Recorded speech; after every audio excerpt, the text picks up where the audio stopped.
For Monday, November the 18th, held here on the homeland of the Ktunaxa peoples. Tonight is our kickoff to the financial planning. I'll call it a season. We're going to be. It's at least 3 months before we're at the end of the rope on this one. Krista, welcome.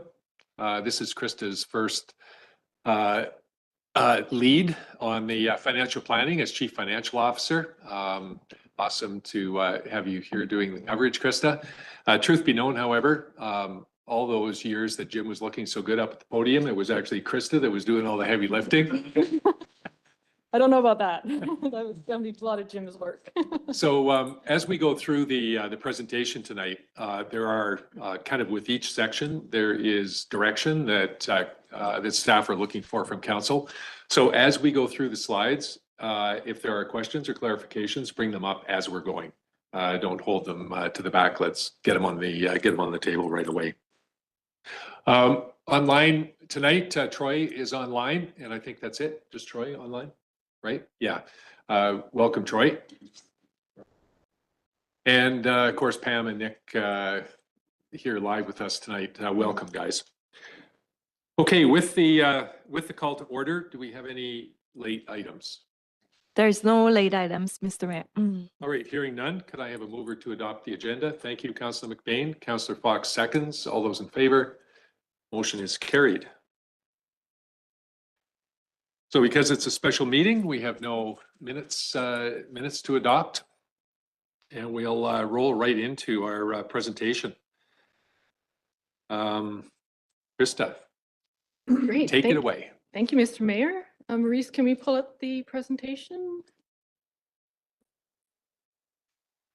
One more point I forgot to mention. In addition to the questions and clarifications through the course of this, I'm going to leave the plethora of motions for the appropriate time inside the presentation, so that rather than going through at the end of this and doing all of these, we'll do them as they go. And so when the presentation is done, we'll be done. Excellent. Thank you. Go ahead. Sorry, Mr. Mayor, just as a suggestion, the first resolution is that council received a report for information. So if we could get that one out of the way before we get into the Housekeeping. detail housekeeping. Yeah, good suggestion. Thanks. Mover to receive. Councillor Cairns moves, Councillor McGuire seconds. All those in favor? That motion is carried. Anything else before we start? We're good to go. Okay, great. Thank you. As the mayor mentioned, this is the first of several budget presentations. Tonight we'll be looking at the revenue policy overview, and the direction provided tonight will help lead to the development of the 2025 to 2029 5-year financial plan to be adopted by May 15th of 2025. So here we have the topics of discussion for tonight. Much of this information council will have seen before, but it will be a good basis of information as council prepares to provide direction to staff for the upcoming fiscal year. Go on to the next slide for revenue sources. So the slide here is showing all the revenue sources available to local governments to help fund their operations. And of course, the major revenue sources for the city of Kimberley and others is the property value taxes, as well as utility user fees. We also have the parcel tax, and the other large revenue source is grants, which is under the revenues received by grants, the second to last item there. So if we move on to the next slide. Yes, sure. So you've identified the majority of revenue relating to property tax penalty. I'm surprised that it didn't have any. Sure. So the property tax penalty applied to any uncollected taxes after the due date, which is the first business day of July, is 10%. It ranges as what is collected by that date, but we're typically around the 90 to 92% range collected. So we would collect 10% on what's ever left over, that the 8%. You're welcome. So another additional revenue source that's not listed on the previous slide is the flat tax, and we'll get into that in more detail later on in the presentation, but that is an additional method of revenue collection for the city of Kimberley. And as I previously mentioned, tonight we're looking, this is leading to the financial plan bylaw adoption, which has to be done for BC municipalities by May 15th, and then it's on a 5-year basis. And as the bylaw isn't adopted until May of the following year, between now and that time, we're working on the year 2 of the last year's financial plan bylaw. So because it goes from 2024 to 2028, we're actually working the 2025 year on that financial plan bylaw until May of 2025. And there is the opportunity for a financial plan to be amended as new and better information becomes available.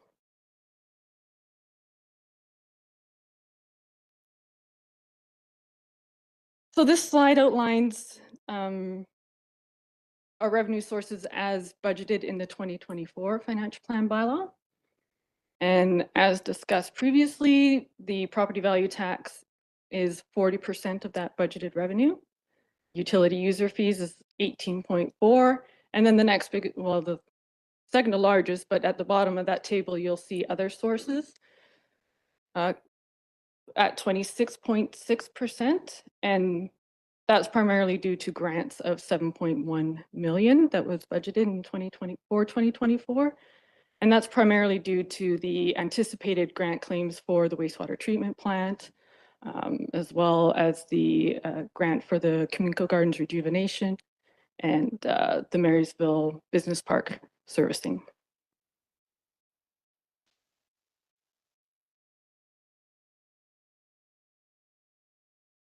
So the city's finances are segregated into 3 funds: the general sewer and water. Both the sewer and water funds are self-funded and therefore aren't subsidized by the property tax dollars. The recovery of those costs are done through utility user fee revenue. And then the general fund funds everything else. So we're looking at roads, recreation, protective services, and administration. And the primary source of that revenue is through property tax. Yes. Is there a stage or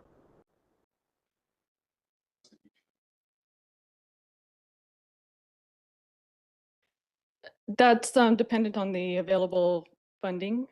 I don't have those numbers right offhand, but it's not a set percentage. So do we for certain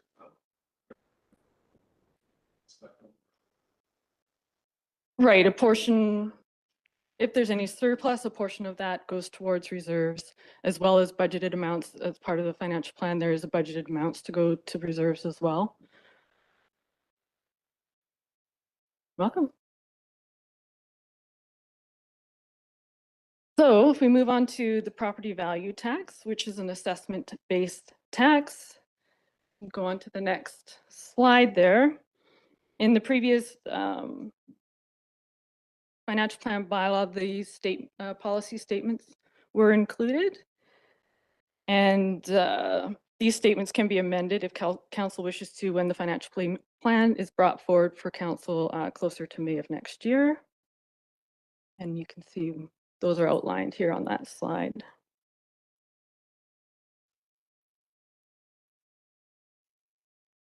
So as property value tax is based on property assessment, BC Assessment, which operates as an independent provincial crown corporation, they determine the property assessments as of July 1st each year. And once we have the total value of those assessments, we take that and determine against the operating revenue to determine the tax rates for that year. And BC Assessment determines the classification for these properties, and they break them into 9 classifications, which are included on the next slide.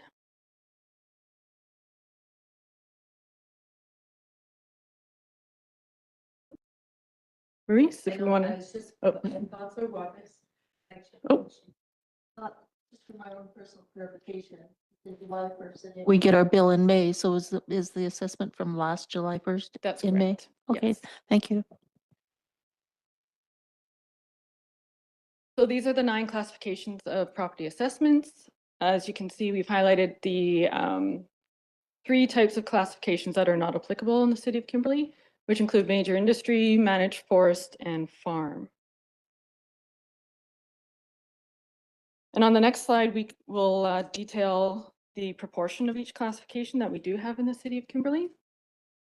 So as you can see, we're heavily reliant on residential properties. It's slowly been decreasing, but it's been offset by increases in the business and recreation classifications. But as you can see, we're 28th as a provincial ranking out of the 159 communities.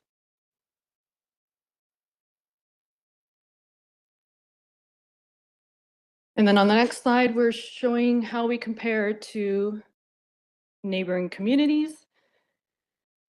And you can see again, we're at the top of the list for municipal tax, also indicating how we're reliant on our residential tax base. And the table below, the chart below that shows all property tax, parcel tax, and utilities. And when we take all of those charges in consideration, the Kimberley is right in the middle of the pack there. And this is based on an average single-family home? Right. The province calls it a representative house, which is the assessed value of a single-family residential property. And for these purposes, and this is on 2024 data, the value of that house in 2024 in Kimberley was 540,000 approximately. 540.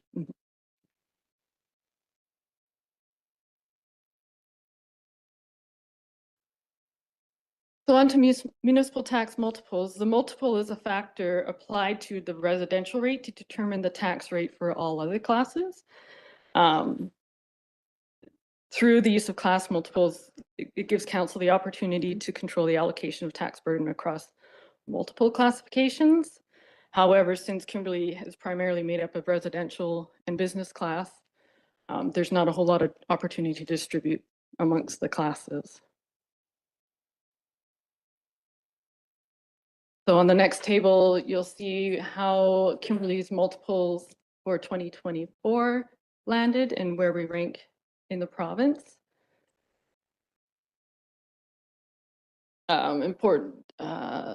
You'll see that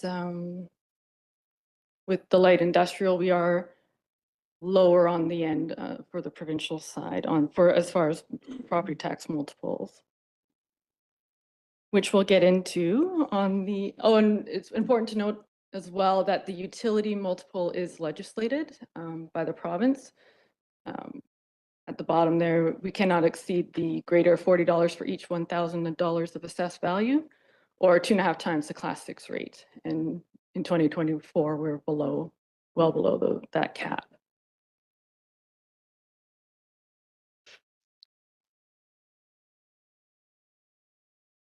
So continuing on the light industrial tax rate analysis, I had mentioned that we're on the low end in the province, and there's only 22 that have a lower rate than the city of Kimberley. And we've shown a table here of where we stack up next to neighboring communities.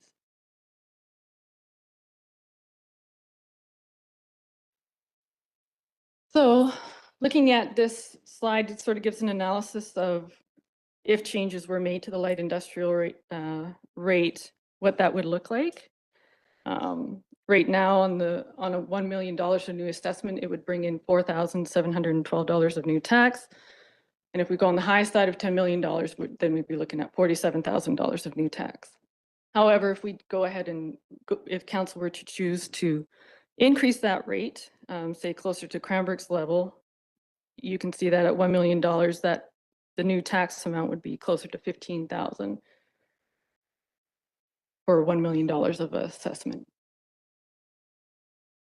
So in this, there's not many properties within Kimberley that fall under this category. We're looking at, in 2024, there were 12 light industrial properties. Most of the value spread across 3 companies only. So I've noted here that given the relatively minor incremental tax revenue, that a large tax rate increase would result in the impact would have a larger impact on those light industrial properties that do exist currently. Do you know offhand who the 3 are? Yeah, we have Tech, Tyee, and Askell Lands Limited. Esco? Askell? Is that Marysville Industrial Park? That is the, I believe, the micro cannabis cultivating Okay, facility.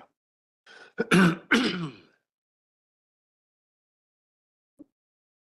Yeah, just a general comment. Right now, it's below our residential tax rate. They're paying 0.88, and obviously residential is the base. So, yeah, I think it would be pertinent, or I think it would make sense to at least charge them the residential rate.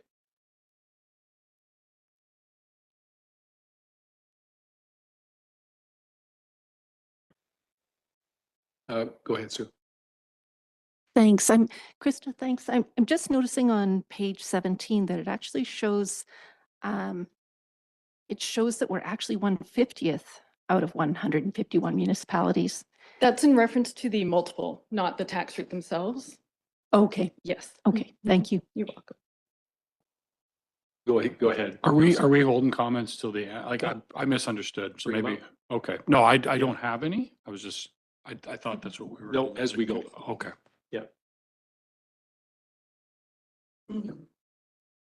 Okay, so the first direction we're looking for tonight is if council wishes to keep the tax rate increase across all property assessment classes. So just for clarification, if we arrive at a 5% increase, for example, that 5% would be applied to all classes. Correct. Go ahead, Councillor Cairns. So I'm just, but to have a light industrial property class that actually increases at a higher rate, so that would separate, that would be not that option. Is that correct?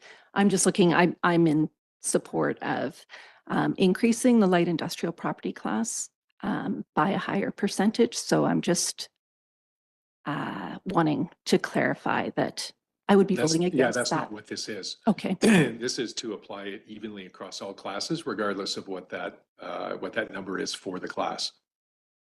okay. Yeah. We want to deal with the industrial rate, we do that separately. Yeah, we can do that separately. Councillor Fox, then Councillor McBain.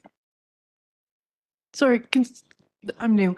Can someone explain why all the class rates would be increased at the same level? Like what Yep. the reasoning behind that is? Go ahead, Jim.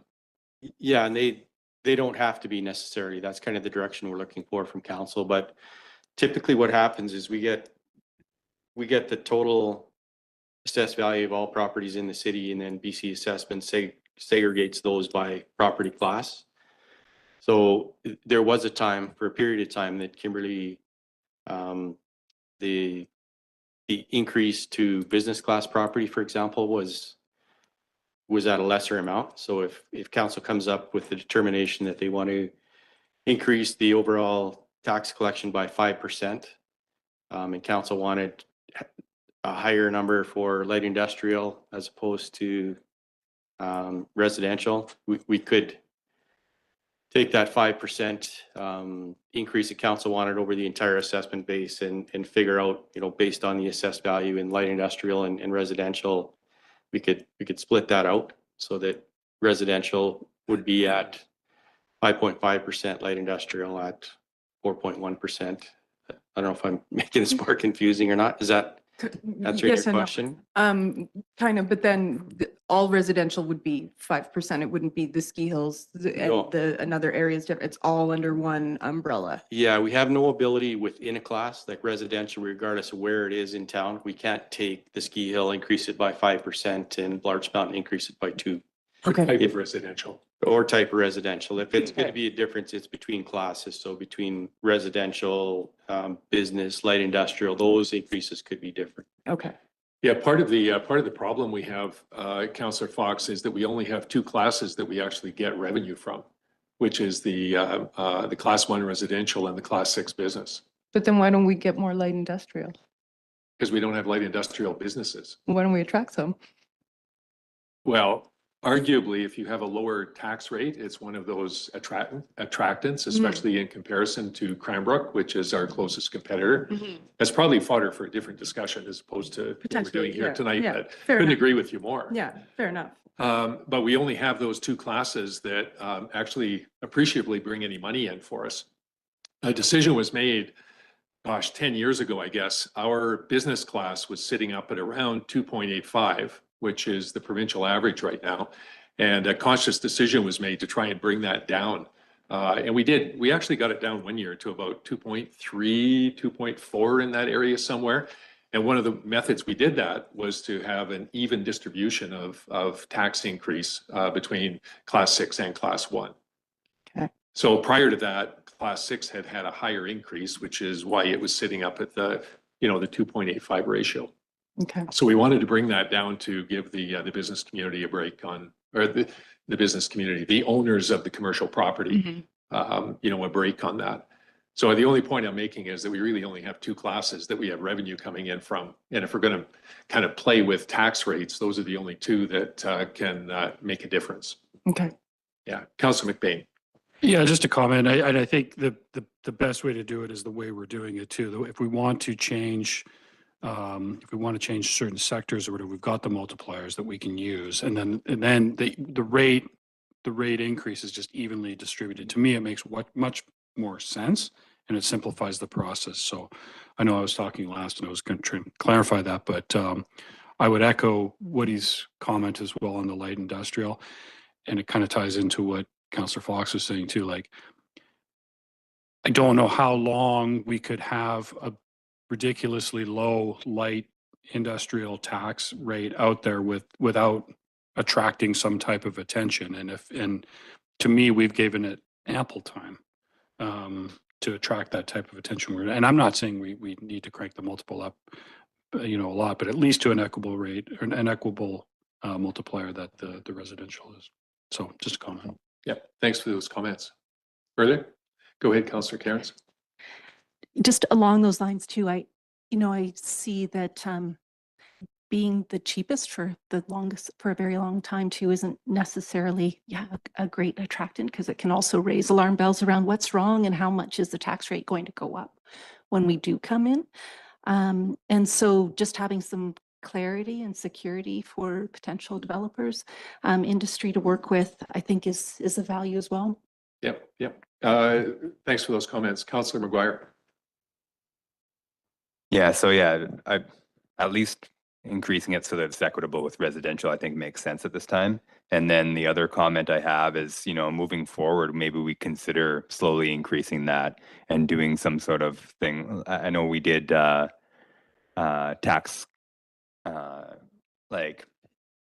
grace period for improvements, for example. We've done that in the past. If we want to attract light industrial, that might be a more strategic long-term plan rather than and then people know what they're signing up for when they're building in our community, rather than we attract a bunch of industrial and then just jack the rate. Yeah, fair enough. Go ahead, Councillor Dunneback. I'm curious with densification, is there a way to multiply the taxes to the property, seeing as how it's too deep? Does that make sense or at all?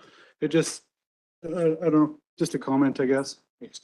Yeah, so residential. A lot that today has one house on it and that's all that was ever allowed on it.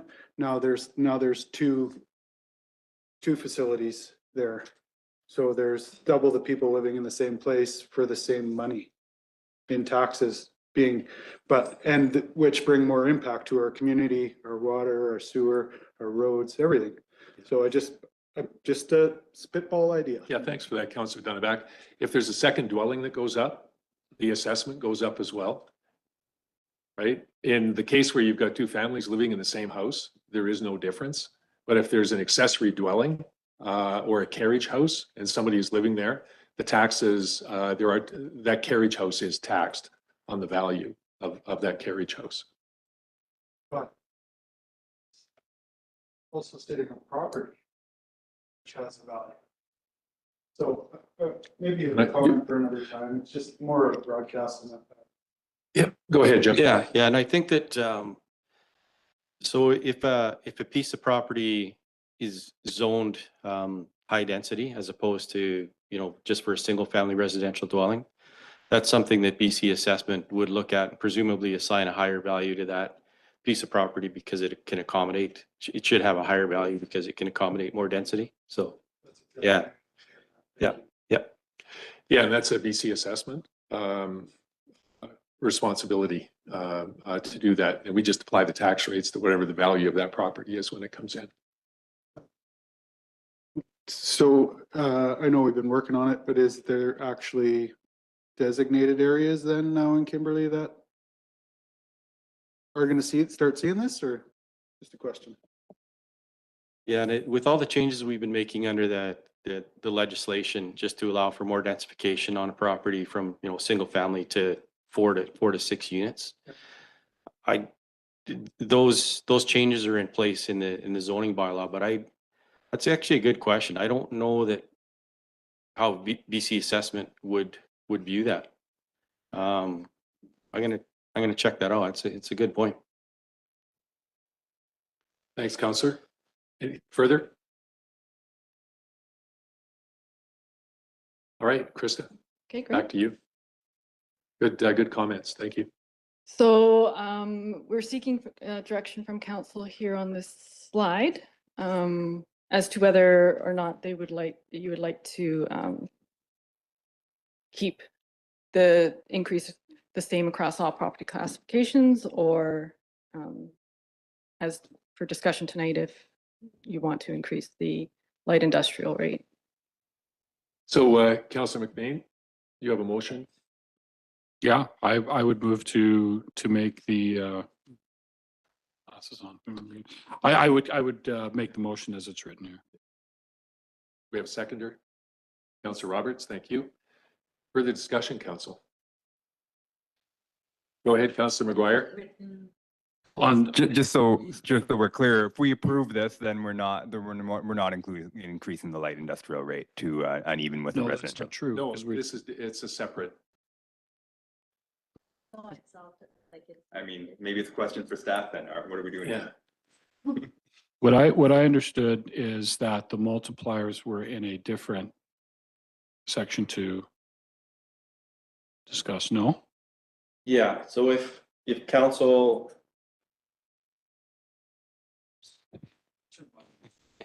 Yeah, sorry, so if council wishes to, for example, increase the multiplier on light industrial to 1, so that it matches residential, they can do that. And by passing the resolution here, at the point in time where we have a determination of what the increase is going to be, 3, 4, 5%, we would just apply that across the board and then make that adjustment for to increase the multiplier. Okay. So we would take that as direction at that.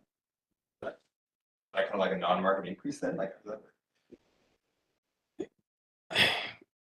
Kind of, but not really. okay. Sorry, it's complicated. Okay, sounds good. Thanks. I was just making sure that everybody was, on the same page here. Yeah, so just for clarification then, if it's a 5% increase across the board, that increase is against whatever the rate is for the particular class. So we can set the rate for the class, but what we're talking about with this motion is that it's 5%, whatever that rate is. Right? And then we can deal with the rate a little bit later.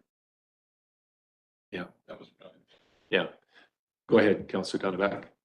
How did we come up with 5%? We're just throwing No, down we're to. not. Oh, okay. It was an example. Okay, that's was my, I was like, I should have said 20%. But we would have had a rumor started on social media.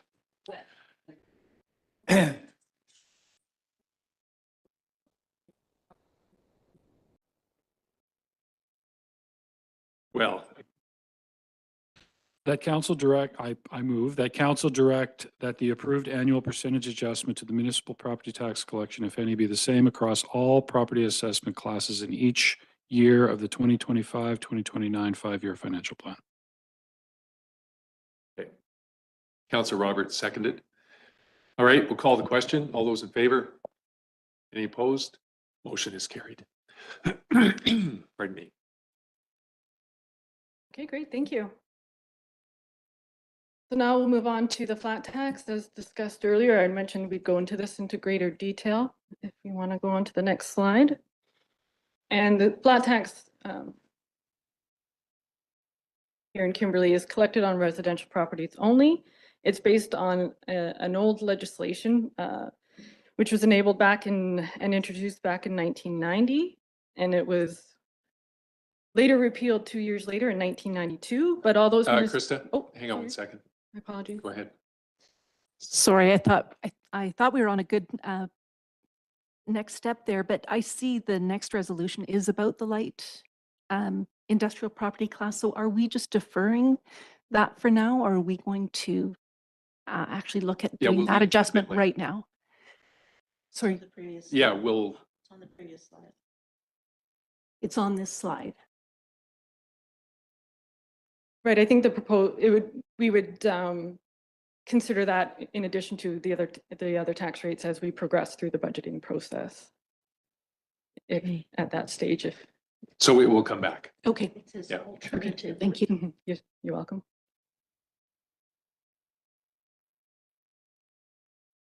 Go ahead, Krista.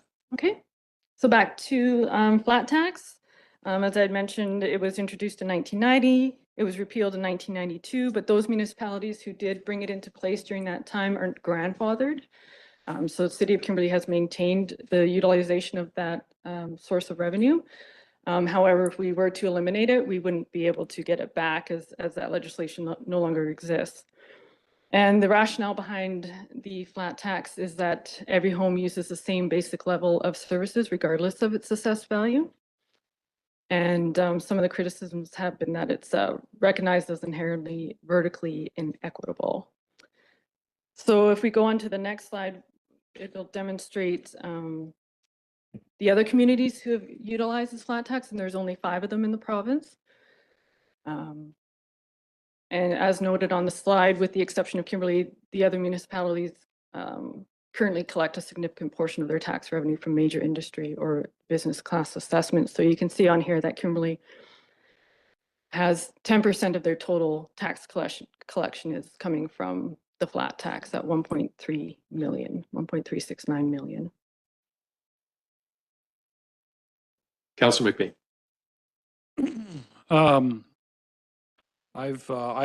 I completely recognize that the flat tax is a regressive tax. However, given the state, Kimberley's in a bit of a unique state considering we do have a lot of seniors who are who remain in homes that have increased in values pretty significantly over the last couple of years as the market has gone up. And we currently within the town, we don't really offer those folks a lot of alternatives to downsize. And I recognize that inflation is cooling and it's a bit of a lagging indicator, but that we all know that inflation is still high and it still has somewhere to go. So I'm actually quite comfortable with holding the flat tax right now on improved parcels.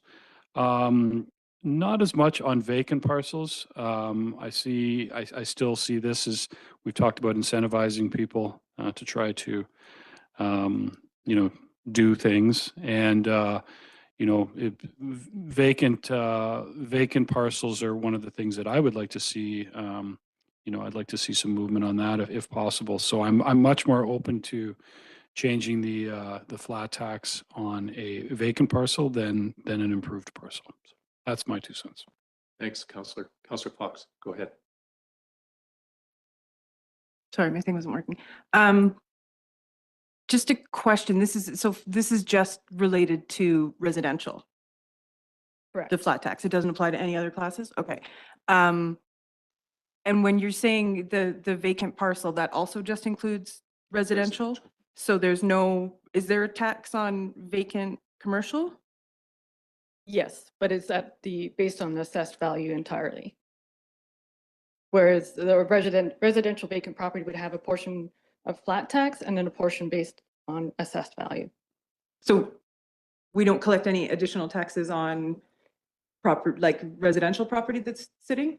Or not residential, sorry, commercial property that's sitting or undeveloped? It's just the mechanism in which the tax is collected. Mhm. So the flat tax, we collect a portion and the remainder is collected based on the value. But if we were to shift that, and we'll see on a later slide, it's just transferred to the different value of properties.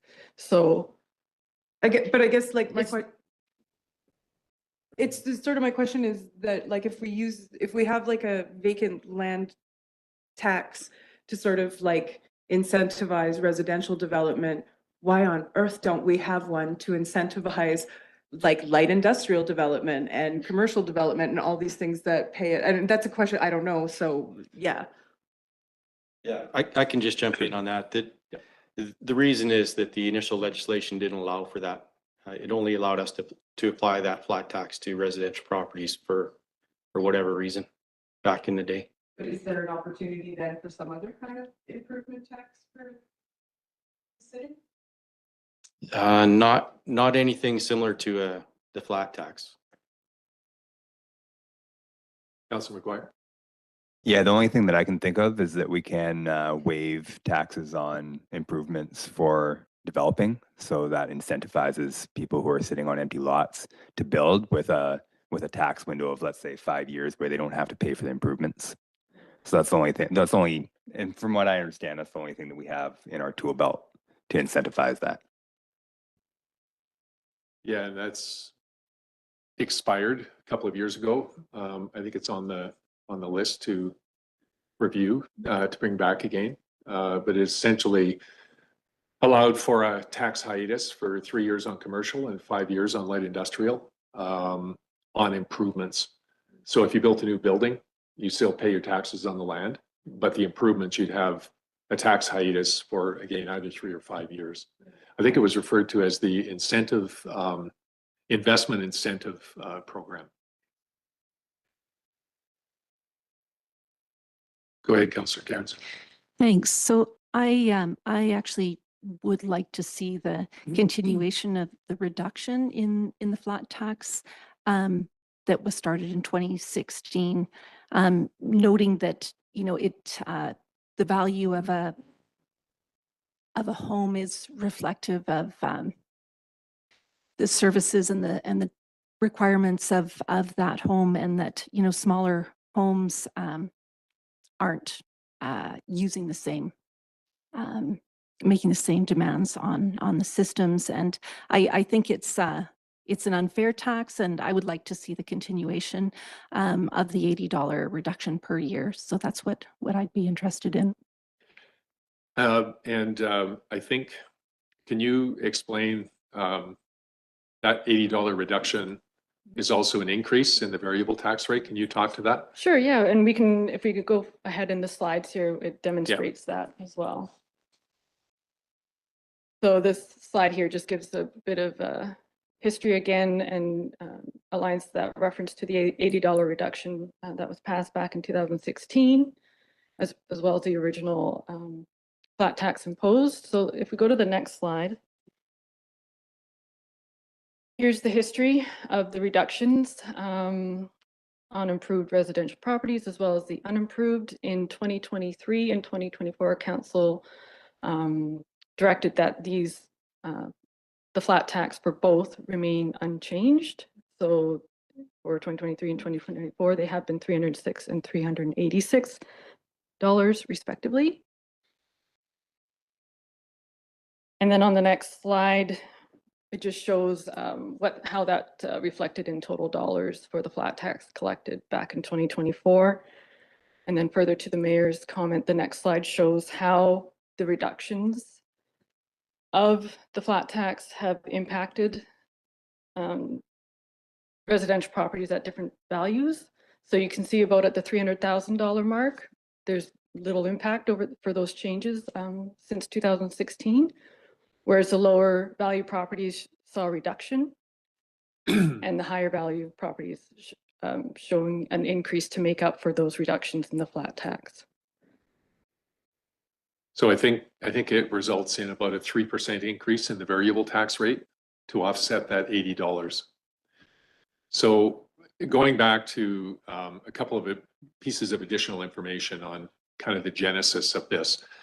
In the early 90s, there were a lot of the heavy industry towns, the mining towns like Kimberley and those others in the province that you saw, and others that have that I think were on that list originally.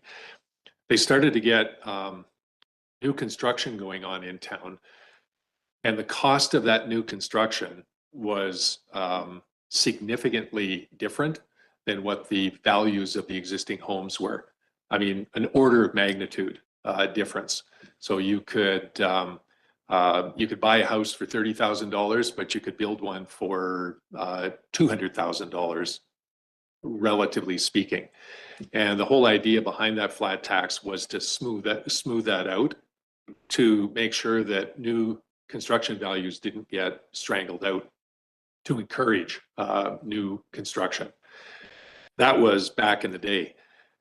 Part of the strategy around reducing this, I think, needs to be around stability of market increases, because as the assessments are going up and taxes are going up on the variable tax rate, adding 3% a year to that is forever. And it's on an increasing assessment, and it provides a real burden to some. And I think one group, as Councillor McBain pointed out, one group is the seniors that are in those homes that are valued at $500,000, $600,000, $700,000 today, end up paying a disproportionately higher amount of tax than they would have had the flat tax been in place. In addition to that, the majority of the under 300,000 are condominiums on the ski hill that are vacation properties, or they are revenue properties throughout the community that were purchased at quite a low price and are currently being rented out. And any increase in that variable tax rate that goes over and above the what the flat tax would be is going to be passed on to the renters. And so if there is no appreciation in the values, that's the time, when it's relatively flat, that's the time to take a look at trading the flat tax off, because it will have a minimum effect, net effect over the long term. This has been such a complicated thing for such a long period of time, and it's really unfortunate that it's as. Go ahead, Councillor McBain. Yeah, just I guess to further my point, and for some additional context, I think for those like. I'm very much on the progressive side of things, and I think the first 3 or 4 years when we voted on this, I voted to reduce it. I'm just recognizing right now that we are, I've always considered the flat tax to be a tool that we can use up, down, side, or just keep it the same. And I tend to view it on a year-to-year basis and kind of what's happening throughout the town. If we didn't have this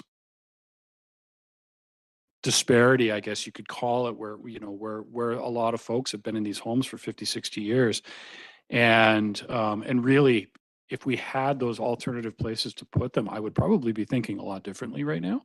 And that's really my motivator. And that's just from talking to folks who are in that situation. And it's not just a small little handful. Like, it's a pretty significant chunk of folks. So just to give some context to those of us who are progressive thinkers in the room, I'm certainly not on its whole a fan of the flat tax, but I understand how it can be used strategically at certain times So.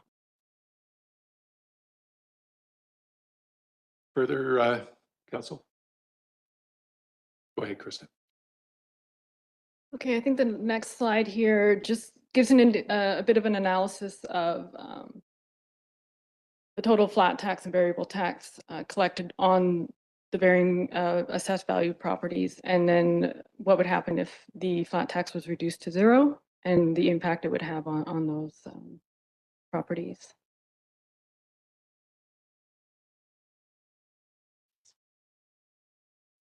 And so this is where we're looking for direction from council on the flat tax. If they wish to change it, would be those first two resolutions, and the bottom one would be if council wishes to keep them at the same rate as 2024.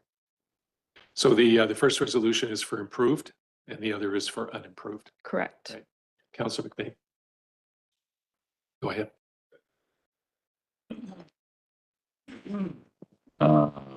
I will move that council direct staff to prepare an amendment of the flat tax bylaw number 1778, 1992, to adjust the flat tax to improved residential properties from 306 to 306, leaving it unchanged for the 2025 taxation year. Should I do the second one as well? No. Okay. You need to do them. I will stop then. Yep.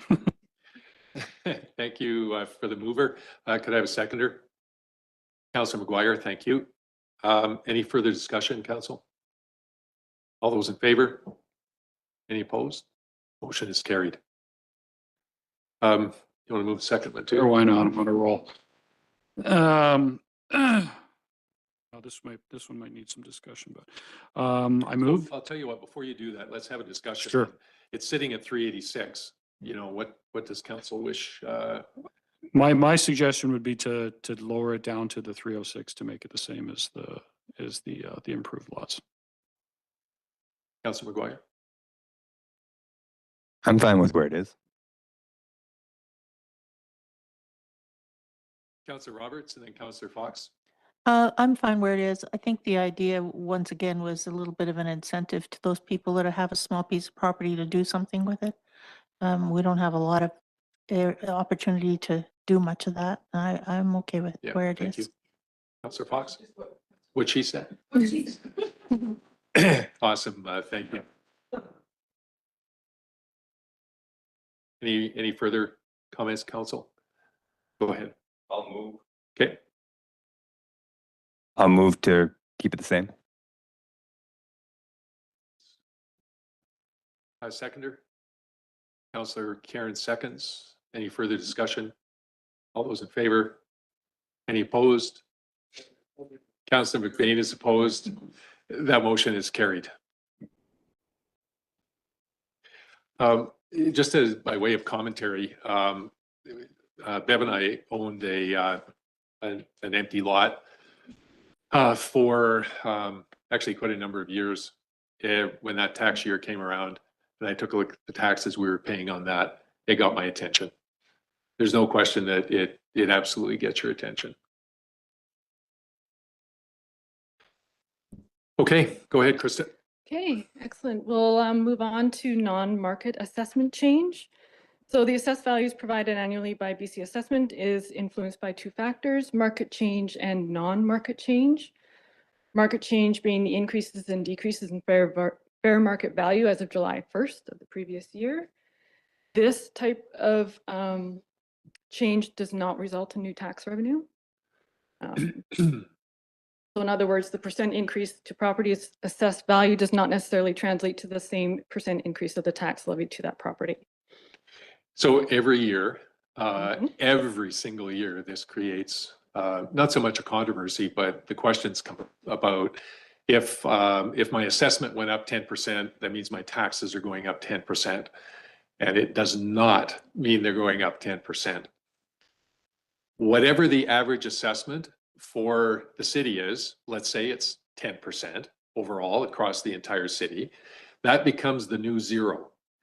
Anybody below that not only doesn't get their taxes increased, but could have a decrease in your taxes. Anybody above will or could get an increase of not necessarily 11 or 12%, but an increase.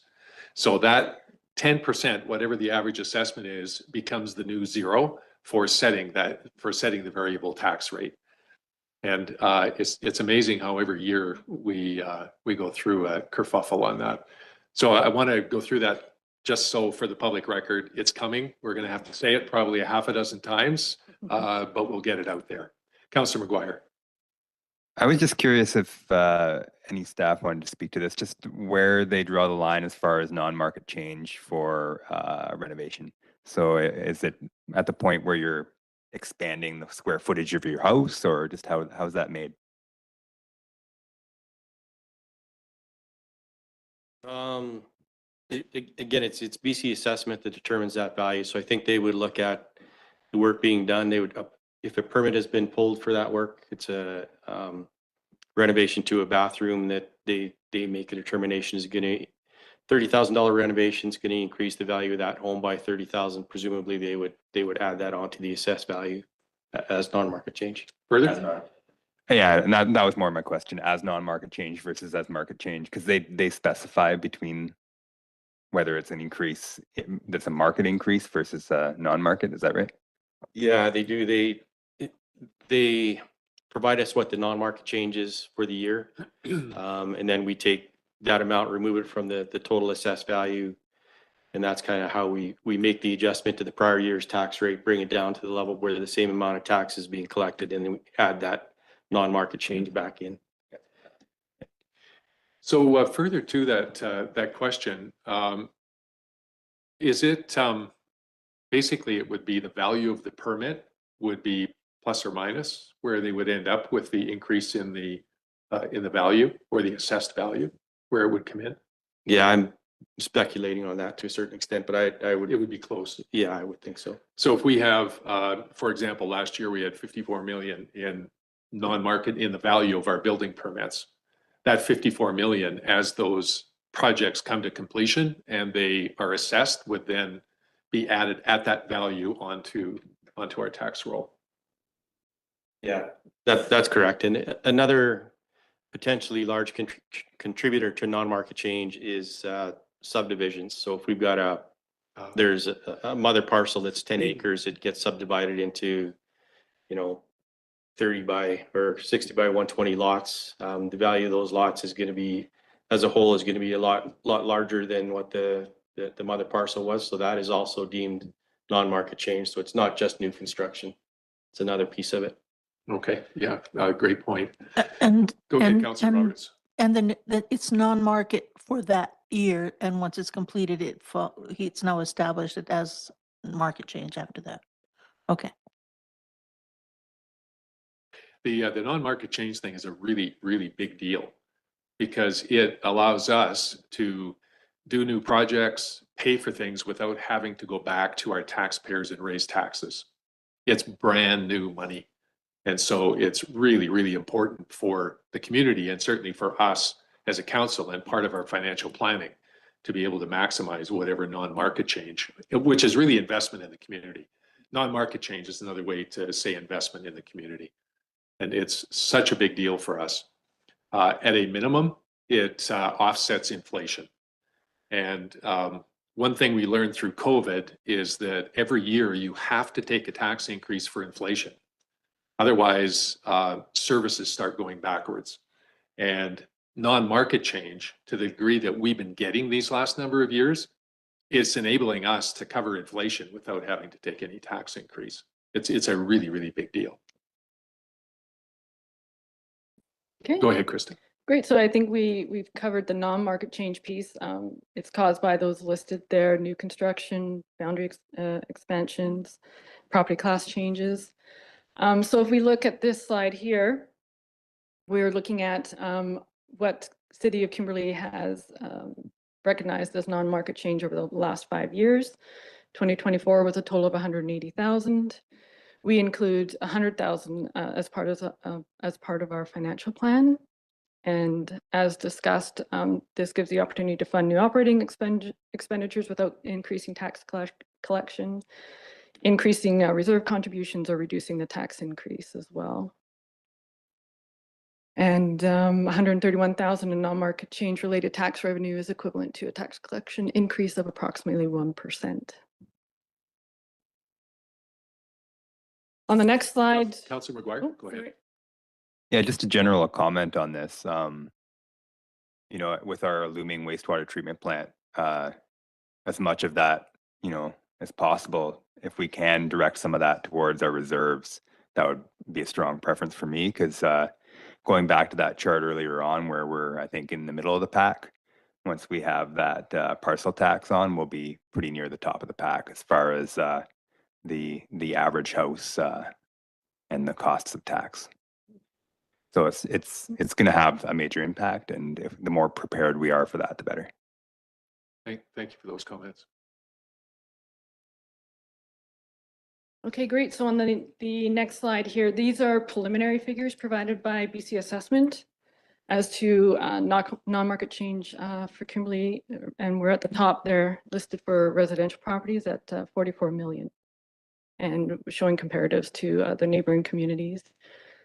And using 2024 rates, this level of non-market change, if it doesn't change between now and when the revised rule comes out, it would result in new tax of $198,000.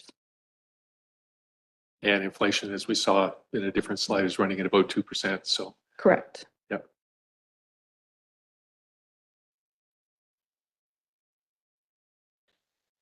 So no direction is required at this time. We're still waiting for final numbers. So this is just for information purposes at this point.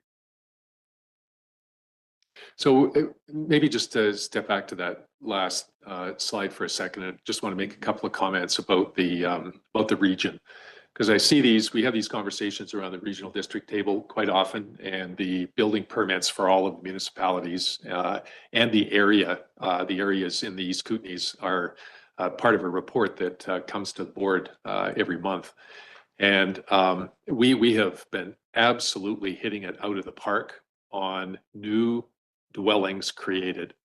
No one in the region is even close to what Kimberley is doing for new dwellings that are being created. And of course, you can see that kind of translates itself to the top of the list here on assessments. What's really keen, though, if you look at Fernie, which is for all intents and purposes very similar to Kimberley, we have created 4 times as many dwellings as Fernie has for the same amount of increase in assessment. It's because everything in Fernie is so expensive. The unit costs are really high. Ours are still relatively reasonable, and it translates into a lot of new dwellings. I feel actually pretty proud sitting around the table when those reports come forward. Thanks, Krista. Great, thank you. We've moved 2 slides ahead there to municipal tax collection adjustments.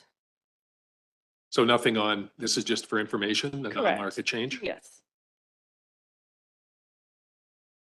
So as discussed previously, the level of adjustment to the municipal property tax collection each year is influenced by several variables, including inflationary increases to goods and services, the cost of commodities, wage increases, service level adjustments, as well as contribution to reserves. And the amount of course, the non-market change, the level of non-market change. So as we progress through the budget process, all of these variables will be quantified, and they'll be brought back to council as part of their decision to whether they increase the tax rate. So again, we're not looking for any direction on the tax rate increase tonight, but this is just for information purposes. Those are the variables that will impact what the recommendation is. Correct. So I do have a question around the consumer price index. Sure. I'm pretty certain everybody sitting around the table, you know, kind of gets an uncomfortable feeling when it says it's inflation is at 2%. Inflation actually is a lot higher than the 2%. And I think, I guess my question is around consumer price index. There are other price indices. And I don't know, either Krista or Jim, if you can make a comment on that. The consumer price index, I'm not sure that that's what we should be comparing, because we are not a consumer, we're a business. And we've got business services where cost impacts are significantly higher than they are in the consumer side of things. And I'm just curious as to what we might think our actual inflation is that we've been experiencing, certainly in the past year.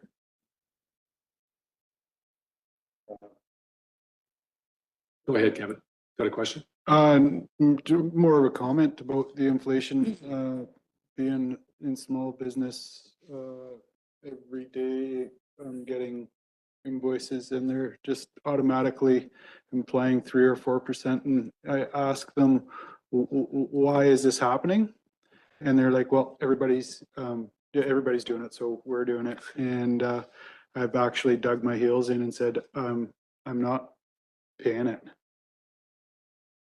And they've rescinded it. So sometimes you got to dig your heels in a little bit and just be like, it can only go so high before anything becomes unobtainable for everybody. And it's time that we got to start looking at that. Go ahead, Jim. Yeah, and council witnessed a bit of that in a recent staff report where we came to council asking for a budget increase for one of our capital infrastructure projects. We're seeing increases of over 20% to unit costs on construction projects.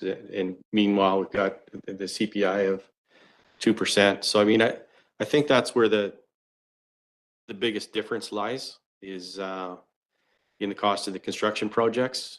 The city of Kimberley did for a period of time. We used what we call the MPI Municipal Price Index, and it was before my time, but we went through and pulled from a bunch of different indices and took a weighted average, pushed all those together, and it didn't turn out to be all that different than the BC CPI. Surprisingly enough, it was quite close. It resulted in a bunch of effort to run through those calculations. So we've reverted back to BC CPI, but that doesn't necessarily capture that the increased cost of the infrastructure projects. Once we get into that part of the budget process, we'll bring forward some tables and graphs to show council, you know, if we're investing $8 million a year into capital infrastructure 5 years ago, that would have got us, you know, this many kilometers of roads and pipe. Whereas now that same amount of reserve money being pulled out, that same $8 million isn't getting us way less. Okay, so we'll have an opportunity to. Yeah, we'll see have it. do some analysis on that. Yeah, when we cool. get to that point. Thanks, Jim. Yeah. Great. Can move ahead a couple slides here onto parcel taxes. No, we don't need any direction tonight on the municipal tax adjustment. So parcel taxes, the city of Kimberley currently only levies one parcel tax, and it's related to the Aquatic Center. As Councillor McGuire mentioned earlier, there's a proposal to bring a parcel tax in place when the wastewater treatment plant comes on board and the borrowing is required. And we'll get to that in a few slides here as well. So if we refer to the Aquatic Center parcel tax first on the next slide, this is applied to all properties regardless of their assessment class. It was brought in 2006 for the construction of the Aquatic Center. And at that time, it only funded a portion of the Aquatic Center operating deficit. And since then, back in 2019, it was council's decision to move towards 100% funding of the Aquatic Center deficit. So that meant the combined total of the deficit as well as the debt payments associated with the construction of that facility. So if we move on to the next slide. Yeah, so just for, again, background information, the reason that happened is because lots of folks in the community, those who were here back in 2006 will understand that Aquatic Center was a very controversial project. The referendum was turned down once on the borrowing, and it came back a second time and was passed the second time, which resulted in the construction of the Aquatic Center. And it continued to be controversial in terms of the cost of that for a very long time. And the way we were paying for it was convoluted, and residents couldn't look at our annual report and see exactly what they were paying for the Aquatic Center. you had to piece several things together. If you knew which pieces those were and where to find that information, it was not very transparent. And so a decision was made by council of the day to have a single parcel tax to pay for the operating, and the other portions, which were a part of the variable tax and the lease from Bootleg Gap, were they were credited back against the the taxes that were collected. So it wasn't that we increased the parcel tax; we offset that to make sure that going forward, everybody would know exactly what we were paying for that. And it turns out it's in the neighborhood of about 220 bucks a parcel is what the real cost is, not the 154 that was originally set up. So that's the reason why that happened and why we got to where we are today.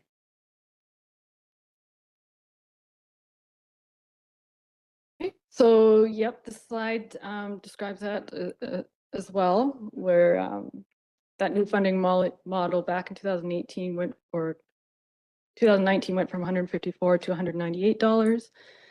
And then as of 2024, we were up at $213. So as it's, yep, that's okay. So it's set at an estimate of the amount of revenue required to offset the operating deficit and the debt payments. So 2025 will be the final year of the Aquatic Center debt payment. So council will have the opportunity to consider reducing the parcel tax by the amount related to the debt on the Aquatic Center. So once again, as this is an estimate of the operating deficit, we don't have that information yet for 2024. So we'll defer this direction on the parcel tax as well until we have that information. So I think if I remember correctly, I saw a report that showed that our revenues for that aquatic center are up considerably in the last year or two, basically post-COVID. Is that true? They may be up. I don't believe it's in a surplus position. It would be still in an. Oh, no, yeah, no. yeah. It will never be in a surplus position. The point I'm going to make, though, is that the parcel tax can go up or down. And if we have more revenue coming in, that's going to be a pretty positive thing to where that number ends up. Correct. Optimistically. Mhm. Yeah. Okay. So parcel tax in relation to the wastewater treatment plant. Back in January of 2022, the Chief Financial Officer brought forward a report to council for a loan authorization bylaw for the construction of the wastewater treatment plant. And at that time, it was projected that we would need to borrow $23.2 million for that project. The remaining funds being of course, granted through the funding. The debt servicing cost that's been updated to today's rates is at 1.4 million. So at that same meeting, council advised that it intends to fund all or a portion of the related debt servicing costs from the revenue collected through the imposition of a parcel tax to adjust the 5-year financial plan going forward. So we have included that in the 5-year financial plan, and if we were to update it with the current rates there, that would be approximately $323 for a parcel tax levy to fund that debt. So once again, at this point, we don't have enough information. We won't be doing the borrowing until closer to the completion of that project. So we'll bring it back to council as we get closer to that. So we're talking like 2 or 3 years? Yeah, I would think 2027. Yeah. Likely. Mr. Mayor, Sorry, go ahead, Councilor Roberts. so we're going to be doing the preliminary funding of the wastewater treatment plant until it gets to a point where we can claim some of the granting. Is that how that works? Correct. Yes, we make the payments and then submit claims to the province to get those funds back. And it'll be done on periodic schedule, like a quarterly or monthly, as we. Well, as similar to facility- any purchase, building. It'll be progressive. Right. Thank you.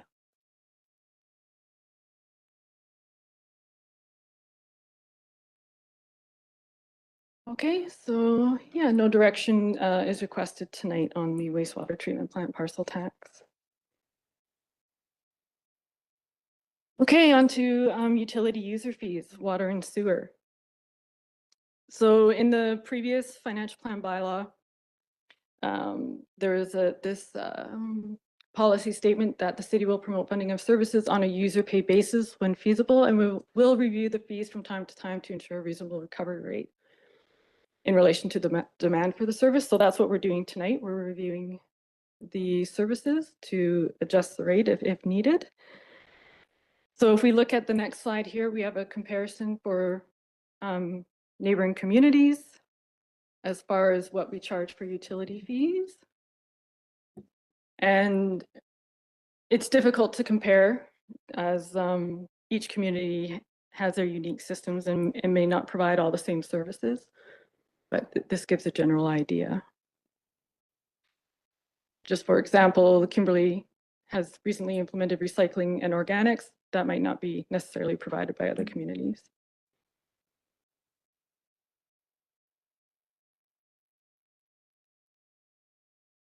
So if we look at the next slide, we'll show what has been included in the financial plan, the previous financial plan bylaw, and what has been projected.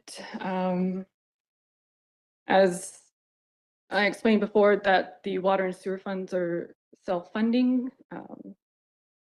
So these user fees go to fund the entire operating capital expenditures, as well as reserve contributions. And this is what has been laid out in the financial plan bylaw for the next 5 years. In the previous one, so 5% across the board for both water and sewer utility fees.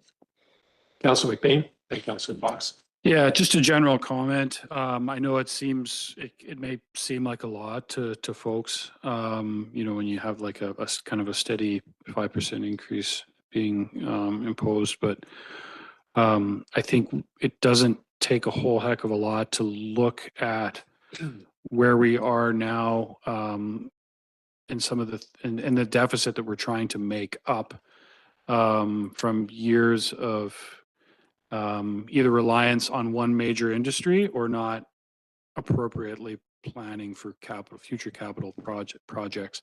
Wastewater treatment plant obviously is one, and then just repairing our current aging infrastructure. So I know it feels like a significant bump to people, but you know, if you kind of look at it as, you know, you're paying yourself down the road to take care of some of these things. And to me, it's a prudent thing to do, just given the fact that we're in the situation we are right now. We're trying to play catch up. So, Thank you. Councilor Fox. Sorry, I just have a question. So this like number 521, 547, that's everyone gets that increase? Like whether you're a residential property or a commercial building or yada, yada, yada? It's primarily the residential rate, and then there's different rates for commercial. So this is more reflective of the residential dwellings. But I struggle with the flat rate thing, because this is, correct me if I'm wrong, is this then based on the assumption that a 1-bedroom, 2-bath house is using the same as a 4-bedroom, 10-bath house? So the for residential properties, they're being built similarly unless there's additional secondary dwellings, I guess is how it's outlined in the bylaw, where if there's a part of the home, say that's being rented out, they would be charged additionally. But the house is the house is the house, so that Correct. rate is the, oh, okay. I Yeah. don't like that. Councilor Donnebeck. My question may have sort of been answered there a little bit, but I guess my concern with the flat rate is sort of interlinks with densification a little bit, as doubling or tripling the impact to each tie into our infrastructure and everything like that. And it just doesn't, if I have to play a flat rate, I don't know why, and I shouldn't use I as a reference, but why it wouldn't be scaled as to if it's being used as a more than just if it's Airbnb or whatever, that there should be some sort of scale versus a single family dwelling due to impact. You want to speak to that? I can just jump in on that one really quick. So if for example, it's a single family residential dwelling, but it's got a legal basement suite, for example, or carriage house, there is an additional charge for that for water and sewer and garbage. It was council a few years ago, more than a few years ago, set that rate at half of the regular rate of a single family dwelling as a way of, I guess, not necessarily incentivizing, but not de-incentivizing creating that secondary dwelling unit as additional housing stock. Sure. Council McBain, then Council McGuire. Go ahead, Council. One of you go ahead. Oh, I'll go. I think one of the things, I know Councillor Fox, you brought up a good point. I think the one thing that's, we have to remember that we're unique in Kimberley is we're not on metered and we're not on a metered system. And, I think, a metered system is probably the most equitable way to manage water use, to manage costs. But not being on it right now and just trying to, what the cost would be to implement the system, I think would be really, really cost prohibitive. So, I mean, to your point, I think you make a good point, but it's just, the way Kimberley is right now, to change to a different system would be a pretty shocking cost, and it wouldn't necessarily offset, the kind of the flat rate increase across the board. Council McGuire, go ahead. So yeah, speaking to the same thing, Cranbrook has just implemented water metering for all new dwellings. And I think the plan is to, at some point, start to roll out to existing as well. And I'm just curious if it might be a good time to jump on the bandwagon, because we do have somebody in the neighborhood already jumping on that can maybe be a trailblazer for us. Test case, figure out some of the issues, similar climate. I mean, not exactly the same, but similar. And we'll likely run into some similar issues that we would. And then another comment I have is that 5% feels heavy when we're looking at CPIs of around 2%. And I'm just curious where our reserves are at and whether there is an ability to start to bring this down a little bit. Because I think this was increased above CPI for a single year, and then obviously that projects out into our 5-year plan based on that 1 year. So I'm just curious whether there's an ability to reduce this moving forward.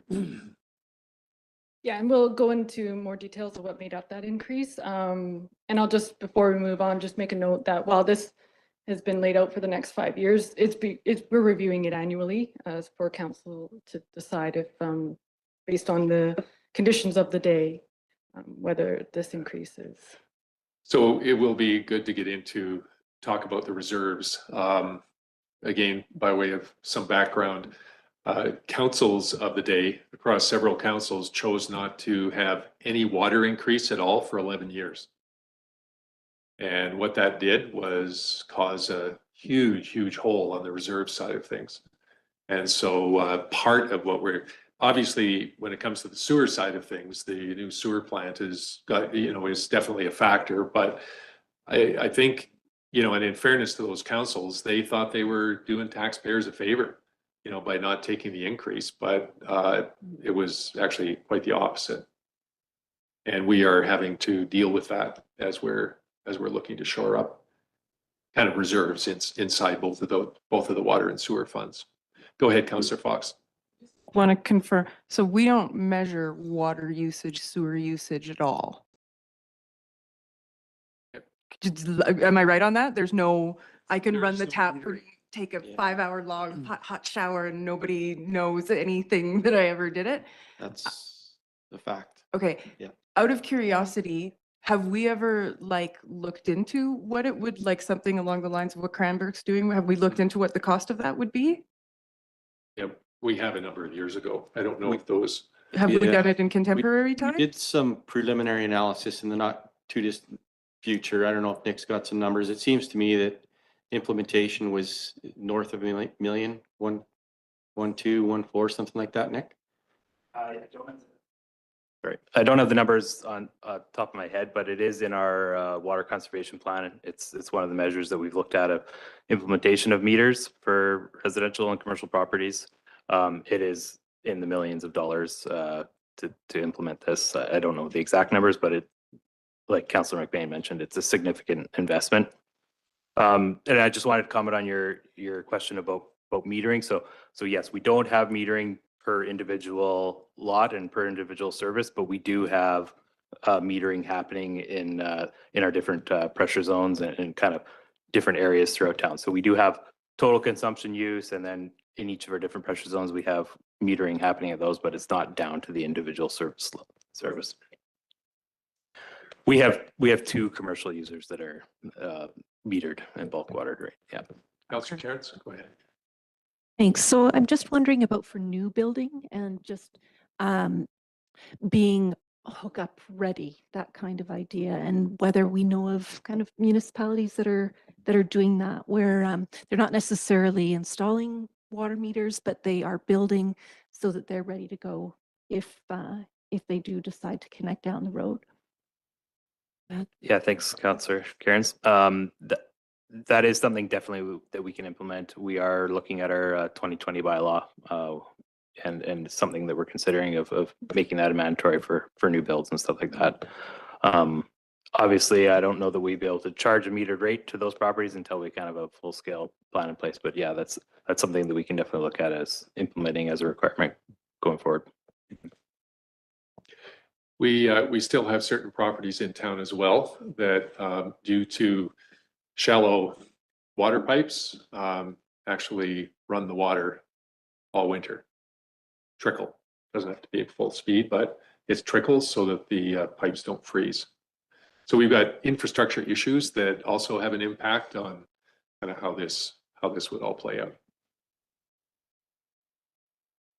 Go ahead, Krista. Okay, on the next slide, we'll discuss sewer utility fees specifically. So the 5% annual increase aligned in the 2024 to 2028 financial plan were based on the level of revenue needed to fund planned operating expenditures, as well as allow for reserve contributions, which are approximately 811,000, which is, as you can see in the next bullet point there, if we can go back to the previous slide. As per our asset management update report that was last presented in 2023, our average annual life cycle investment for sewer is 4.3 million. This is very much skewed by the wastewater treatment plant, as noted there, but the contributions are still well below what is needed for. This is by definition the infrastructure deficit. Correct. And for sewer, water would be a little more accurate. We're spending roughly a third of what we need to spend in order for us to maintain a healthy infrastructure. So this is considerably better than what it was 10 years ago. Still nowhere where it needs to be, but as Jim indicated earlier, the whole inflation thing has had a major impact on these major projects to do upgrades to water lines and sewer lines and so on. So, I mean, kudos to staff, Nick, especially your operations group, for being able to tiptoe through that minefield and set the priorities that you have. We hear far less complaints and we have far less issue in the wintertime now than what we did 10 years ago. So we are making headway, but we're still not spending anywhere near enough to eat that deficit. Did you want to make a comment on that? You're exactly right. We have some big challenges, and my recommendation is that we would keep those levels so that we are adding to our reserve contributions as much as possible, because you can see there's quite a difference between what we're actually spending versus what we should be spending, and that inflation is just exacerbating that problem. Yeah. Thanks, Nick. Okay.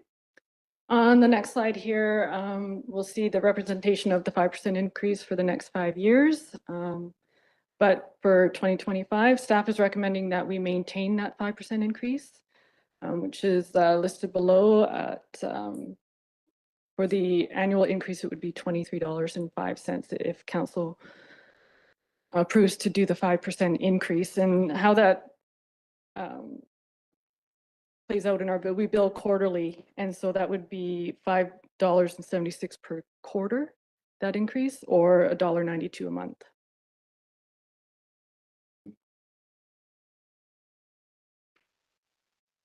So on the next slide, we'll seek direction from council on the increase to the sewer user fee.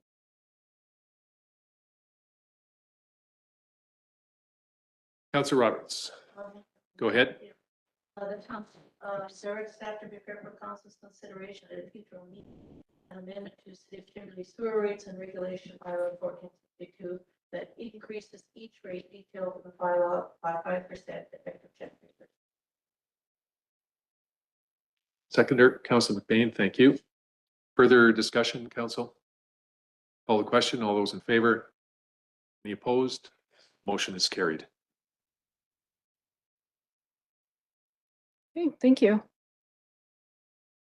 Okay, let's move on to water utility fees. So last year, as part of the 2024-2028 budget deliberations, council chose to increase the water utility fees from 2% each year to 5%, and that was to accommodate the capital budget increase requests, and as well as to improve contributions to water reserves.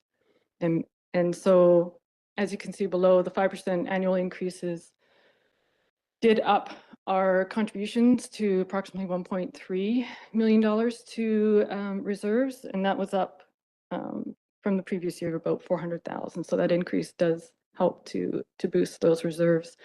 But as you can see again, that according to the asset management report, we still need to do an average annual life cycle investment to renew our infrastructure by $3.1 million. So we are still well below what is needed.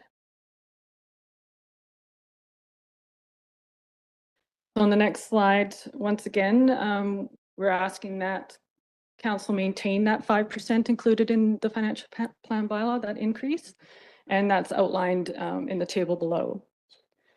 And that would result in an annual increase of $26.06 with a quarterly rate of $6.52 and a monthly rate of $2.17. So just before you move on, Sure. I think it's worthwhile to just get a comment, from staff on reserves. We don't tend to see these on a regular basis. And, with respect to these three, general sewer and water, we've taken increases because the reserves aren't where they need to be. And as we've just discussed, we should be doing more. Kind of what is the state of the union on reserves, generally speaking, and kind of what's our challenge here? Maybe I'll jump in on that one, Krista. Absolutely. The asset management investment plan, AMIP, that Krista's mentioned a few times here, the operations department is working on an update to that document. It's originally we had hoped that document would be something that we could look back to year over year, so we could see what the improvement was to the infrastructure deficit. Unfortunately, just due to the inflationary impact to the cost of that infrastructure deficit, it's not turning out that way. It's a moving target every year. So if we knock that deficit down, the inflation kind of, claws a good chunk of that back every year. So ideally, that's what's going to drive what the reserve contributions need to be. So once we get into that analysis later on in the budget deliberation process, we'll have a bit of a look at that analysis. The reserve contributions, as you can see from the numbers presented for water and sewer, it's hard to imagine that we'll ever get to the level where we've got sufficient reserve contributions to the point where we can fund everything that we need to fund going forward for long-term capital planning. So we need to reach some kind of a compromise there. The level at which the reserves are set they're obviously going to be impacted by a number of things. One of those being how successful we are with the grants. In addition to reserves, that's the next largest funding source for the bigger projects. One of the things that we do want to get to, something that I wanted to get to when I was CFO, and I've talked to Krista about, is getting a reserve policy put into place that establishes target levels for the reserves, minimums, maximums, annual contributions, and the consolidation of some of the reserves. We've got a number of reserve funds right now. There's a schedule in the financial statements that lists them all, and it's a full page of reserves. And some of those reserves are for similar purposes. So we could consolidate those into one just to make things a little more transparent, a little simpler. So that would be something that would be captured within that policy as well. So that's something that we're working towards, and as indicated, it would ultimately set, that policy would give us what we're shooting for reserve balances, maximums, minimums. Go ahead. So just to clarify, Jim, is that something you guys are actively working on right now? You don't need any direction from us to give you a nudge?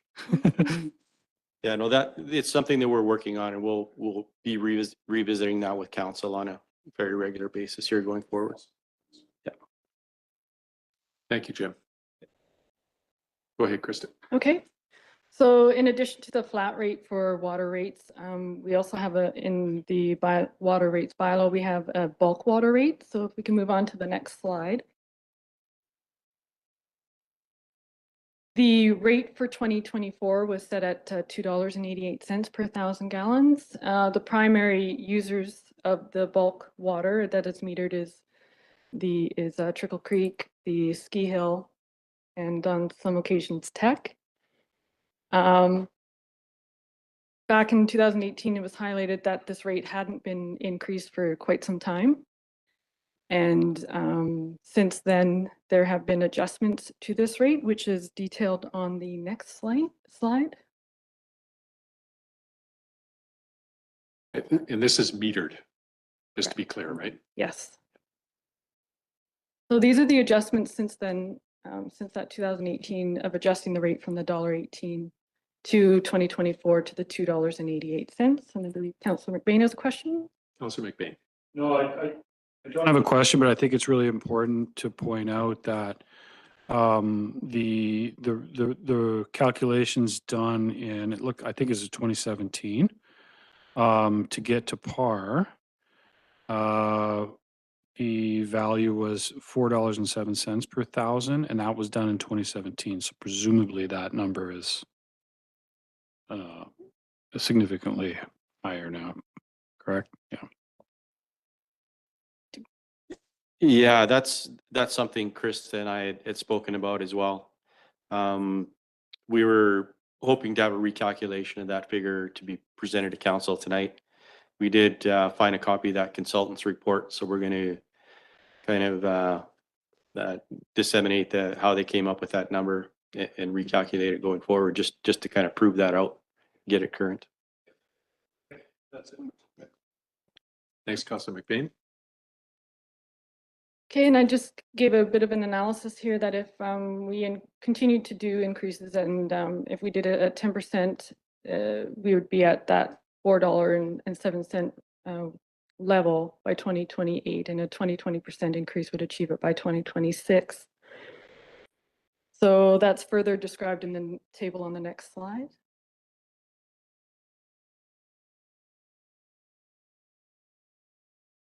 You can see how those increases would impact those two users here. And this is based on their actual usage for 2023. So you can see a 10% increase would be an increase of about $12,000 to the resorts of Canadian Rockies there based on their usage in 2023. Councillor McBain.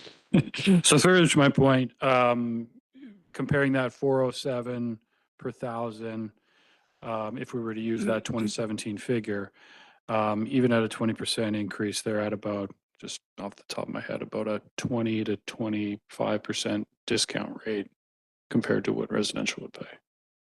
Correct? somewhere around there. Something like that. Yeah, okay.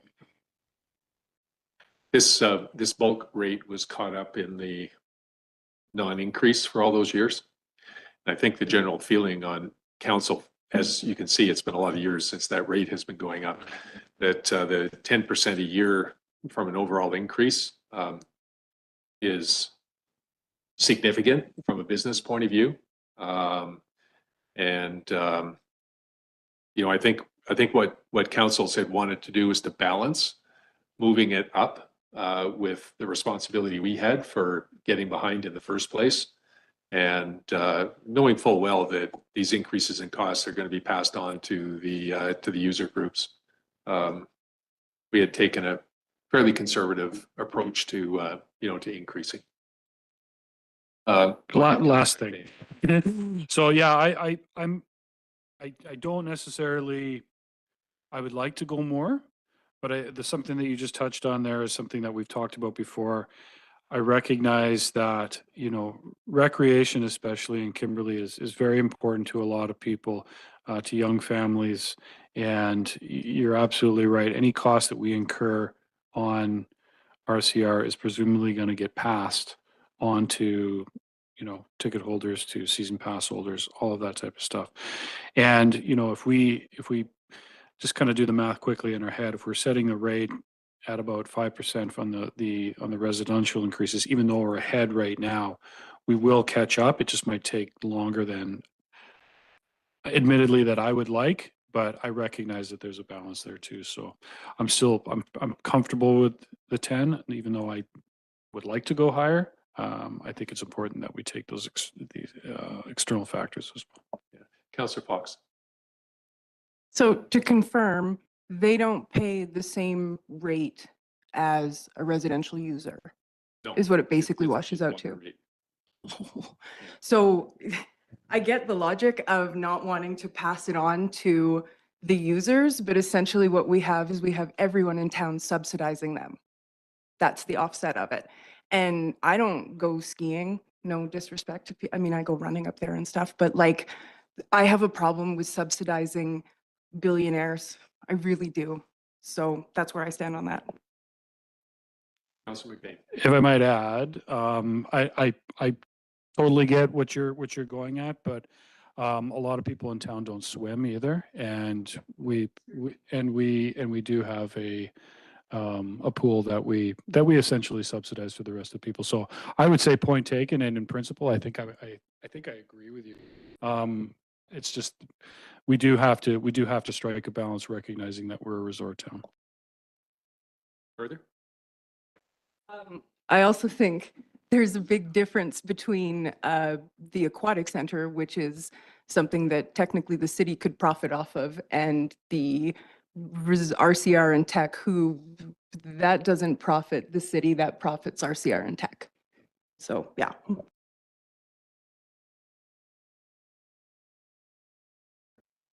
You got to raise that hand a little higher, Kevin. Go ahead. I feel like we just had this conversation like about 3 minutes ago of basically what we've done with letting this go for so long that we've punched a hole in the reserve that we should have been collecting.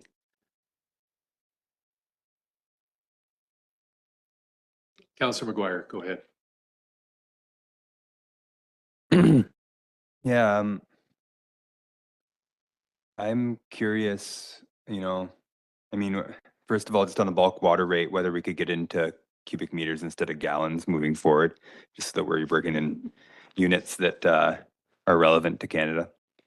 And the other comment I had was, you know, it might be useful to look into bulk rates in other communities and see where we're at with other communities as well. I know I see the argument around residential people paying less per cubic meter for water, but there's also a delivery fee here. We got to consider the pipes and the actual costs of delivering that water.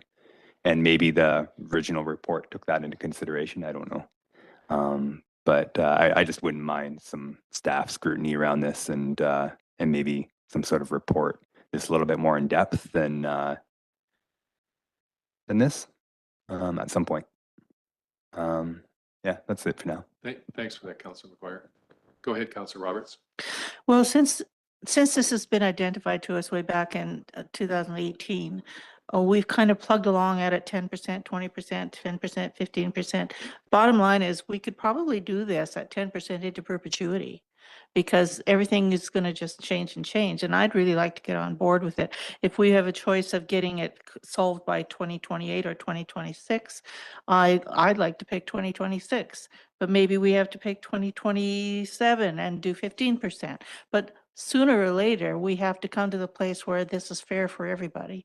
And I also know that they have the opportunity at RCR to take advantage of the spring water that they have up there and utilize that and create a reservoir for themselves. It'll cost a pretty penny to do something like that. And they may very well be prepared to pay us for the water rather than do that. So as much as we want to be aware of the fact that the price is going to be passed on, if they have to create a reservoir, guess what? That's going to be passed on as well. So I think discretion being the better part of valor, we should go for the trying to get this up to par sooner rather than later. I mean, 2018, how many years are we on hold now? You know, so anyway, I would go with 15% myself. Thanks, Councillor. Councillor Cairns, go ahead. Thanks. Good discussion. I think, the rate's been really low for 20 years, and that's a really long time to get a really good deal. And I think, Sandra's point around the cost is increasing to providing the service. And I think it's really important to get up to pace as soon as possible so that residents aren't continuing to shoulder this burden. I think about the cost to provide water, even just simply, right now we need to add a secondary treatment, UV treatment, where we need or should be adding flow monitoring equipment. We need to do things to increase the watershed's resilience to drought, wildfire, flood, early freshet, like unpredictable extremes. And then we have, of course, the increase in costs of infrastructure renewal. And when I did do just a quick search, and I only brought up a couple of communities that popped up very quickly, and I don't know why their costs are what they are, but Dawson Creek is 23.35 per thousand US gallons. I had to do a little bit of juggling with the cubic meters. And Invermere is $19.37 per thousand US gallons, and Grand Prairie is 50 per thousand US gallons. So it just, I think it's important to be looking at what we're doing, and actually that, we've been giving them a really big break, and also that by bringing the cost up to where it needs to be, it could encourage conservation measures by those organizations as well. So I would move to amend the direction to an annual increase of 20% to get to the 2017 target by 2026. Further?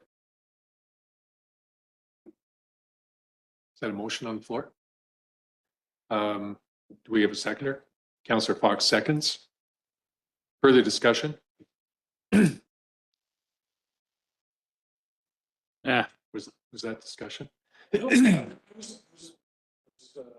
I'll leave that. I'll say it. I think I'll just make one last comment. And I agree completely that we need to get, to where we need to be. The question is how quickly and, with what rationale. And I go back to what Jim said earlier about our vendors coming in and giving us 20% increases, and how, that is causing us great grief. And I think we need to be not so much empathetic, but understanding of how we get from point A to point B in a time that's reasonable for everybody. Go ahead, Councillor McGuire. Yeah, just a comment that, we are doing 5% increases on the water rate for residential here. So really, if you're looking, it's an extra 5% on top of what the normal increase would be anyways. If you're going 10%, my recommendation is if, 20% isn't palatable, that we split it in the middle as we did last year and go with a 15% increase. That gets us, at least moving in the right direction at a rate that's reasonable. Because I know Sue's gonna put the motion on the floor for 20%, and if we shot that down, do we have another opportunity to, if somebody else moved, if Woody perhaps moved? I don't think we have 15%? a motion on the floor yet. Well, Was it seconded? Okay. we did second it, yeah. So it can either be an amendment, or we would have to defeat that motion and go with the second one. Okay. We can do, I think, a friendly amendment on that, can we not? Just a suggestion. I think it might be a little bit cleaner if we just vote on the motion that's on the floor, and then if it's Okay. defeated, just bring Okay, another cool. one back. That was what I Well, was Thanks for that. trying to suss out. Okay, thanks, Yeah. Jim. Okay, so the motion on the floor is for 20%. I'm going to call the question on that. All those in favor? Opposed? Councillor Roberts, McGuire, and McCormick are opposed. The motion is carried. Go ahead, Krista. Okay, thank you. If we go to the next slide, sorry. We've already addressed the second resolution there on bulk water rates, but it's the 20% rather than 10%. So we haven't done the flat rate, so that's where I was going next. And just so everybody's clear, so not only will that 10% change from 20, the dollar amounts will change in there as well. We'll do a Yes. recalculation on those for the resolution.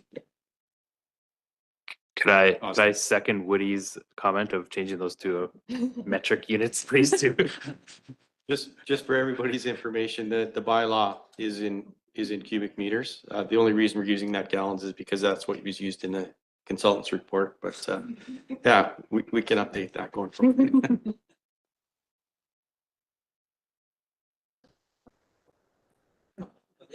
We haven't.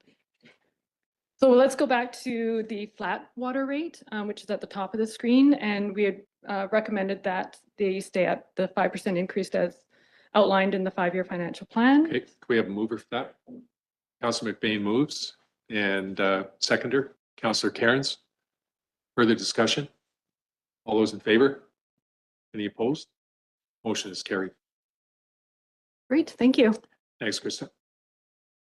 Okay, on to the last section here, which is solid waste collection fees. So over the recent years, we've done several improvements. 2008, we went to the automated side loading garbage truck. 2021, we implemented recycling collection. And 2023, we implemented the organics collection. So the additions of recycling and organics will eventually divert waste away from the transfer station. And in theory, that should eventually reduce the requisition from the RDK for the service. At this point, we don't know what that impact is as of yet. If we go on to the next slide here. So much like water and sewer, the solid waste collection is self-funding, although it's not, doesn't have its separate fund. And as we are recognizing that these services have sufficient revenue to offset the costs, we are proposing that those fees be maintained from the 2024 level. So there is no reserve associated with solid waste, correct? There is for a truck. Correct? Yeah. Can you expand on that, please? So out of the revenue that's collected, garbage, we use our own trucks. Organics, we use our own truck. So we make out of the revenue collected, we take $30,000 out of each of those to put into a reserve to purchase new trucks at the end of a 10-year period. So the rate takes into account that that amount. Okay, That's- cool. Correct. Thank you. Go ahead, Councillor Donovan. So what's GFL currently collecting for the city? And Nick, recycling? It's just recycling. Just recycling? Yeah. Okay. The microphone's off there, Nick. Sorry, it's just recycling. They have come in and helped us out once or twice when our trucks are down. Okay.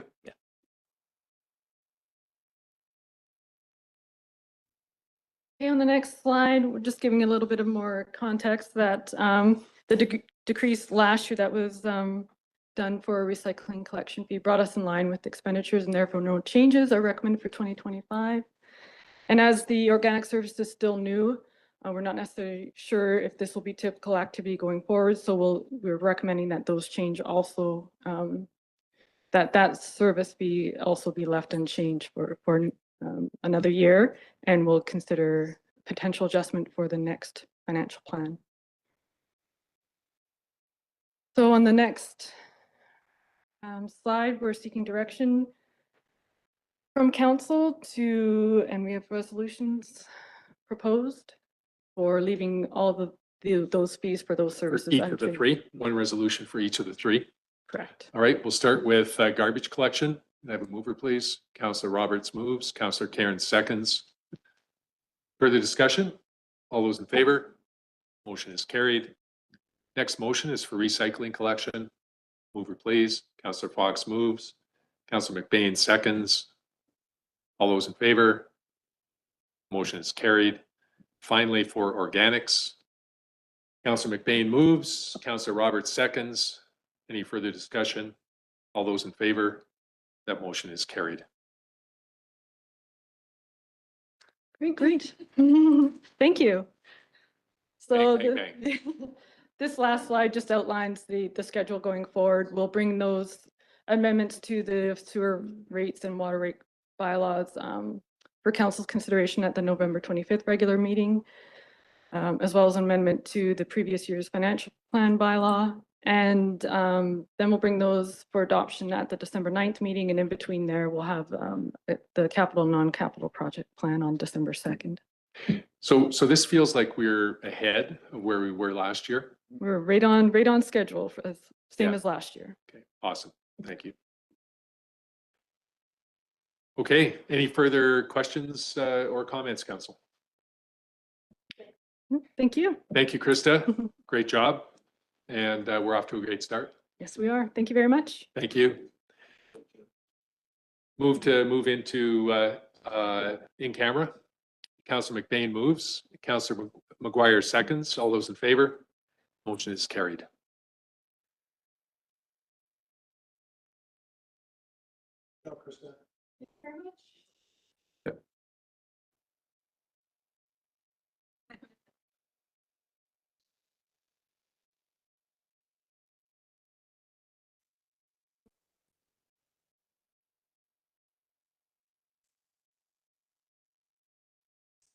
Okay, 2 minutes. I'll break.